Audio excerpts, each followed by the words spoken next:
आणि आता बातम्यांना सुरुवात करूया. सुरुवातीला बातमी येते मुंबईतल्या पवईमधनं काल जे थरारक ओलीस नाट्य रंगलेलं होतं त्या संदर्भातली बातमी आहे. ऑडिशनच्या नावाखाली मुलांना ओलीस ठेवणाऱ्या रोहित आर्यचं एन्काउंटर झालं.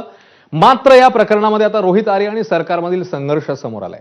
सरकारी योजनेचा प्रकल्प संचालक असलेला रोहित आर्य कधी काळी शासकीय योजनांचा पोस्टर बॉय होता. 2023 मध्ये मुख्यमंत्री माझी शाळा सुंदर शाळा योजना राज्य सरकारकडून राबवली गेली. या योजनेचं सर्व काम रोहितच्या प्रोजेक्ट लेट्स चेंजला देण्यात आलेलं. रोहितच्या या कामामुळे खुद्द पंतप्रधान मोदींनी त्याचं कौतुक केलं होतं. तत्कालीन मुख्यमंत्री शिंदेंनीही रोहितची पाठ थोपटलेली. मात्र पुढे प्रोजेक्ट लेट्स चेंजचे पैसे सरकारकडे थकले. वारंवार मागणी, आंदोलनं आणि उपोषण करूनही पैसे परत न मिळाल्यानं रोहितने ओलीस नाट्याचं पाऊल उचललं अशी चर्चा आहे. मुलांना ओलीस ठेवलेलं असताना रोहित आर्यने माजी मंत्री केसरकरांशी संवाद साधण्याची मागणी केली होती. आपल्याला कुणावरही विश्वास नसून यापुढे संवाद साधू नका अशी भूमिका रोहित आर्यने पोलिसांकडे मांडल्याची माहिती समोर येते. माजी शालेय शिक्षण मंत्री दीपक केसरकर यांनीही आपली भूमिका स्पष्ट केली.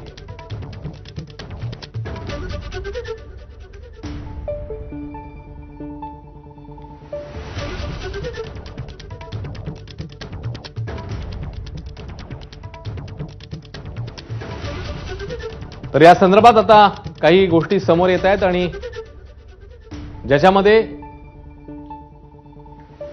माजी शालेय शिक्षण मंत्री दीपक केसरकर यांनीही या संदर्भात आपली भूमिका जी आहे ती स्पष्ट केलेली आहे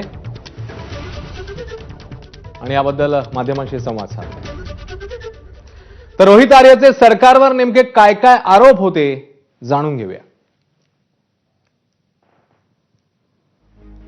शालेय शिक्षण विभागाने स्वच्छता मॉनिटर अभियान गुंडाळल्यानं नुकसान झाल्याचा दावा हा रोहित आर्यने केलेला. 45 लाख बुडवल्याचा रोहितचा आरोप होता. तर आझाद मैदानात काहीच दिवसांपूर्वी त्याने उपोषणही केलेलं. तत्कालीन शिक्षण मंत्र्यांची भेट घेऊनही फायदा झाला नाही असा दावाही त्याने केलेला.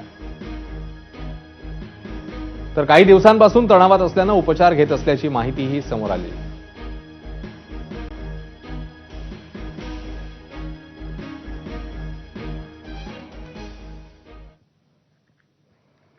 या सगळ्या प्रकरणावर केसरकरांनी नेमकं काय म्हटलंय, काय प्रतिक्रिया दिली आहे बघूया. अशा प्रसंगामध्ये अशा व्यक्तींच्याकडून सुटका करून घेणं पोलिसांनीच करायला लागतं आणि ते पोलिसांनी कारवाई करून सुटका केली अतिशय योग्य आहे. परंतु फोनवर बोलताना एखादी जर चुकीची बाब त्याला वाटली असते आणि त्यांनी मुलांना काय केलं असतं तर मग ते वेगळ्या झालं असतं. कन्सर्न जे लोक आहेत ऑफिसर त्यांच्याशी त्यांनी चर्चा करायला पाहिजे होती. तत्कालीन शालेय शिक्षण मंत्री दीपक केसरकरांनी रोहित आर्याला दिलेल्या 8.26 लाखांच्या चेकवर आता आरटीआय कार्यकर्ते विजय कुंभार यांनी आक्षेप घेतलाय. प्रोजेक्ट लेट्स चेंज सरकारी होता तर चेक स्वतःचा का दिला असा सवाल कुंभार यांनी केसरकरांना विचारला, ज्यावर केसरकरांनी ही भूमिका स्पष्ट केली आहे.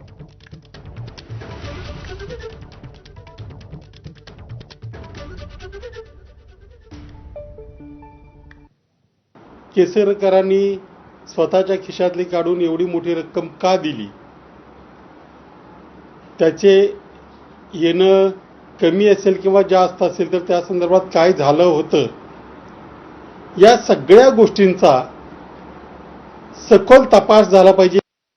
नाही, हे एक सहानुभूतीपोटी त्याचं जर बिल उशिरा होत असेल तर एक सहानुभूती असते. आपण ज्याला कोणाबरोबर तरी काम करतो त्याला एक जिव्हाळा निर्माण होतो. त्या जिव्हाळ्याच्या पोटी ही काही छोटी रक्कम होती, त्याला तेवढी आर्थिक मदत झाली तर मग त्यांना बिल उशिरा मिळालेल्याचं मग दुःख जाणवत नाही. त्याच्यामुळे आर्थिक मदत केलेली होती. त्याचा आणि सरकारी बिलाचा काही संबंध नाही.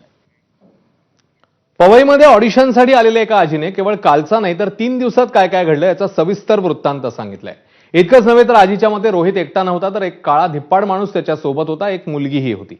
काल घटनेच्या आधी काय काय घडलं ते देखील आजीने सविस्तर सांगितलंय. रोहित काय काय बोलला तेही त्यांनी सांगितलंय.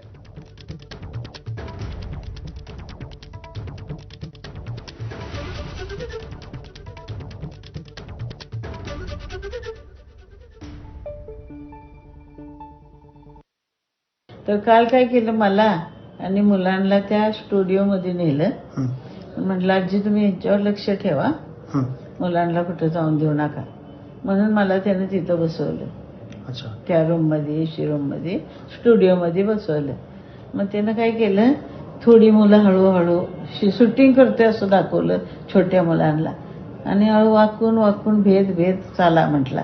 मी शूटिंग करतोय, शूटिंग करत बी नव्हता मी बघितलं आणि वरती नेलं पहिल्या दुसऱ्या माळ्यावर. त्यांना.